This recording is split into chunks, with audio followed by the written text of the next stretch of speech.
ขายตรงให้บ้านเดี๋ยวพอเข้าเมื่อกี้เนาะพวกเป็นลุงเด็กให้หวัง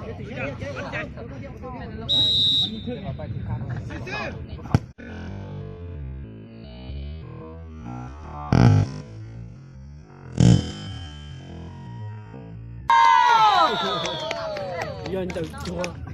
วัดเขาวัดหนึ่งคนประเภทโดนก้อนซะเนาะเขาประกาศเอาตีก็เปิดปนบวกแน่ก็ตาเขาเล่นมาเลย เดี๋ยวเขาแบ่งมาบ่โดนไปเจโดนไปเอามา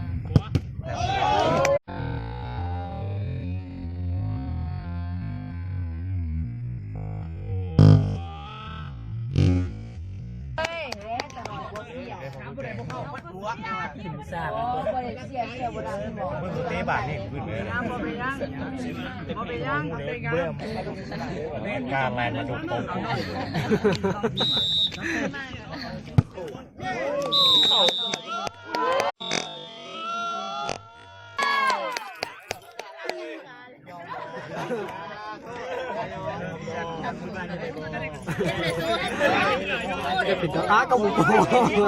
โอ้โหกูมาจะให้ฉันเด้อ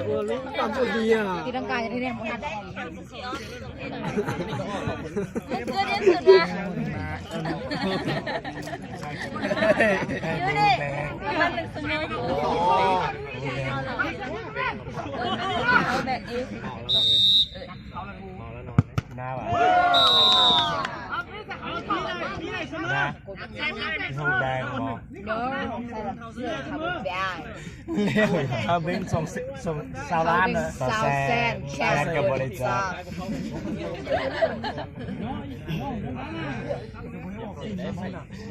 บ้าแพงยืนมาแล้วนะสิ่งสดใสสิ่งสดใส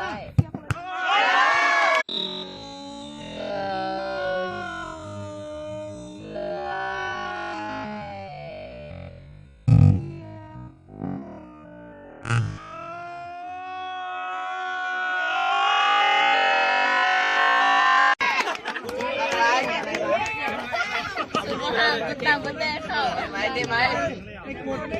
บ้านนี้แต่บ้านนู้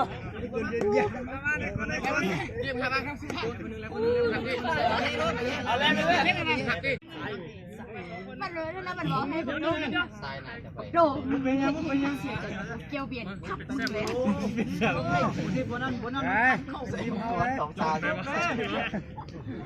เมื่อลงเบิ่งใส่วะ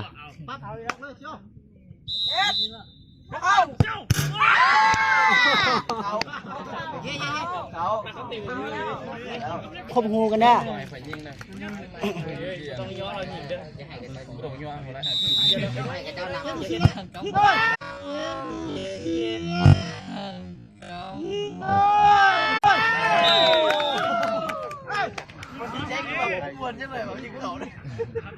เขาชนะแล้วมาดิอายเขาเหรอเขาก็ยิ่งเขาเบิ้ลหนึ่งเดียวหนึ่งเด้องัดเด้อกูพูดกินตัวนี้ฮักแล้วอยู่เขากูพูดกินกูเศร้าออกจากวงการแล้ว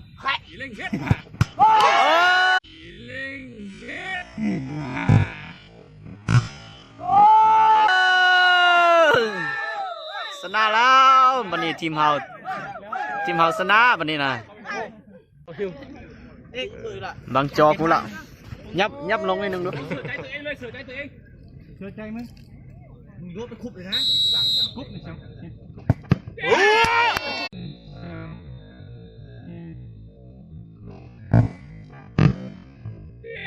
เฮ้ยมันหายกูยังหายใจได้อยู่ร้อยหายใจก่อน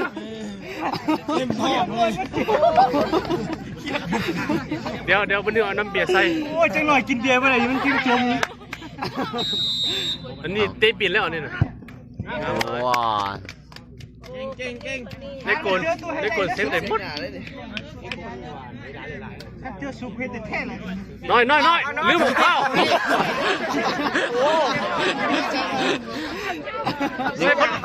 มันยังเมาอยู่เมาบานเดียวเมาเลยนี่